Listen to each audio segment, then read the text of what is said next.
আপুনি গোটেই ৰাতি এনে ধৰণৰ চিঞৰে আৰু বিভিন্ন ধৰণৰ আপুনি শব্দ উলিয়াই মুখেৰে যাৰ বাবে আপোনাৰ ঘৰৰ মানুহে আজি আমাক আপোনাৰ বিৰুদ্ধে আপোনাৰ ঘৰৰ মানুহে আমাক অভিযোগ দিছে আমি এতিয়া তেওঁৰ ইণ্টাৰভিউ আমি এতিয়া গ্ৰহণ কৰিম যে তেখেতে এই অভিযোগৰ বিৰুদ্ধে নিজকে তেখেতে ইনোচেণ্ট হিচাপে কিবা ক'ব খোজে নেকি কি কয় আপুনি এতিয়া নিজকে ইনোচেণ্ট দেখাব খুজিছে ৰাইজৰ ওচৰত আপুনি এতিয়া কাবৌ কৰি আপুনি দেখাব খুজিছে যে আপুনি ইনোচেণ্ট কিন্তু আপোনাৰ ঘৰৰ মানুহে আমাক অলৰেডি অভিযোগ দিছে যে আপুনি যেনেকুৱা দেখায় আপুনি তেনেকুৱা নহয় আপুনি এতিয়া আমাৰ সন্মুখত হাঁহি আৰু কান্দি মানুহক ৰাইজক আপুনি দেখাইছে যে আপুনি ইনোচেণ্ট কিন্তু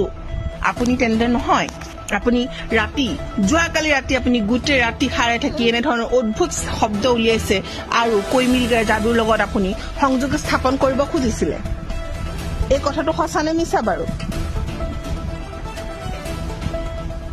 তেখেতে এতিয়া মৌনতা প্ৰদৰ্শন কৰিছে তেখেতৰ যাদুৰ লগত কি কথা আছে আৰু কিয় তেখেতে যাদুৰ লগত সংযোগ স্থাপন কৰিব খুজিছিলে সেই বিষয়ে তেখেতে আমাক একো মন্তব্য কৰিব খোজা নাই